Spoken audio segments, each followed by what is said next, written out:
Good evening, class. My name is Mary Widert, and I'm from Rochester, New York, and I am in my senior year here at Ashford University in the Bachelor's of Arts program.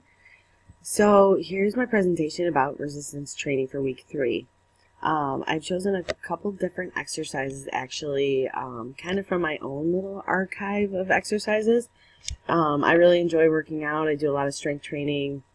I'm actually trying to step it up a notch because I'm having an ACL reconstruction coming up in March. So I've kind of been exploring some new exercise techniques, things to really bump up my fitness. So these are some of my favorite exercises that I do. You'll notice in my presentation that this is my son, actually, that's doing the pictures. And I only use him not because I can't do the exercises, but because for a couple different reasons. One, because it's easier to take pictures of somebody else.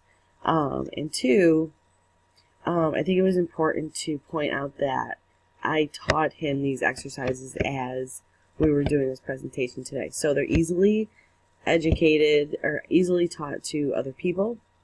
They're easy for people to do of all fitness levels, including pre-teenager aged children. So these are my exercises for today. So for upper body strength training, I chose the Arnold press. Arnold press, it's kind of funny, was named after Arnold Schwarzenegger. Supposedly, this was one of his favorite exercises when he used to be a bodybuilder. It's very easy to do. It's one of my favorite upper body exercises to do. It works multiple muscles at one time. You can do it in different positions. You can do it in sitting. You can do it in standing. You could do it on a stability ball. So I like that it has some versatility to it and can be used in different fitness levels. This exercise is very simple to do, again, but it also works the anterior, middle, and posterior deltoids. It works the upper and middle trapezius and the triceps. It also secondarily works the pectoralis muscles of the chest. It works the lower trapezius, and it also works the rhomboids. So you get a whole upper body strengthening with one exercise. So just need 2 dumbbells for this exercise. Super easy to do. Like I said, you can be done in sitting, preferably unsupported sitting, so then you're also engaging your core at the same time. When you use your upper body, you're automatically using your core to stabilize yourself. So preferably on an unsupported sitting, like on a stool or a bench.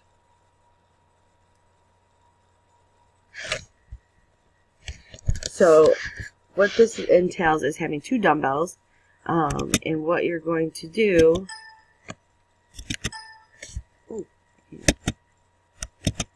Okay. Here are my pictures. I'm sorry about that. So you're going to start with your elbows and shoulders positioned at 90 degrees. So it took me a while to get my son to get them to go to 90 degrees. But so you'll see the dumbbells are lined up close to his ears. His elbows are at 90 degrees. Don't want to go below the 90 degree level because you don't want to, you don't want to hurt your shoulders. And when you do drop below 90 degrees, your elbows also flex more than 90 degrees, so then you could also injure your wrists or elbows. So we don't want to do that. So starting at 90 degrees, the shoulders and elbows, we're going to press the weights above your head. I usually like to touch them together. That way you're kind of getting full abduction range of motion. And then you will press the elbows back down to the starting position, and then you will squeeze your elbows and wrists together. So you're almost doing like a chest fly. So you got your shoulder press and your chest fly all together. So you're working the major muscles of the back as well as the anterior portion of your upper body, so your pecs, your deltoids, all those muscles in the front, and also the muscles of the shoulder as well. So like I said, and like you can see here, an excellent exercise for a full upper body strengthening program. So for lower body, I chose floor sprints.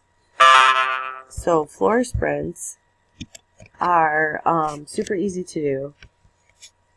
They can be done slowly or quickly, depending on what your fitness level is like. You're also in a plank position, which also again uses your upper body strength. You're also doing a little bit of core strengthening there. So again, multiple muscle groups, but also focusing on the legs as well. So when you're down in plank position, it's always important that your shoulders, wrists, and elbows are always in line with each other. Having the arms too far forward or too far out to the side can injure your shoulders and wrists and elbows. So making sure that you're all lined up underneath. Having your legs extended out behind you, making sure that you're pressing down through your heels and keeping your knees straight. That position is modifiable. If you can't hold the plank position, you can go down into a kneeled position, and you can still do the same exercise. You can do, like I said before, you can do it quickly or slowly. If you do it quickly, you're also engaging a little bit of cardiovascular activity as well. So then you're getting kind of like a full body workout, which is great. So here he is again. So again, starting position, your plank position, you'll notice that his butt is actually in the air a little bit more than I probably would like. You really want to be in a more streamlined position. So he does have his shoulders, hips, and elbows in line, and his neck is in neutral, which is great. A lot of people, when they tend to get into plank position, will start to put their chin to their chest, which makes it a little bit harder to breathe. You might get dizzy. So you want to make sure that that neck is in neutral spine. So you're going to start by, it's basically running in plank. So you're going to bring one knee up to your chest, and then you're going to bring the other knee up to the chest.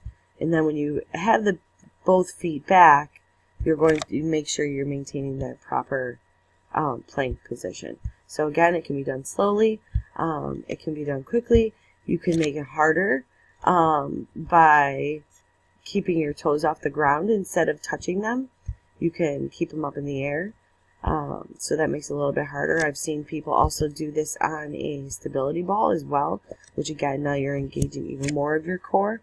So again, full body workout, easy to do. You can also do it anywhere. There's no equipment needed. As long as you have a flat level surface, you can do this exercise.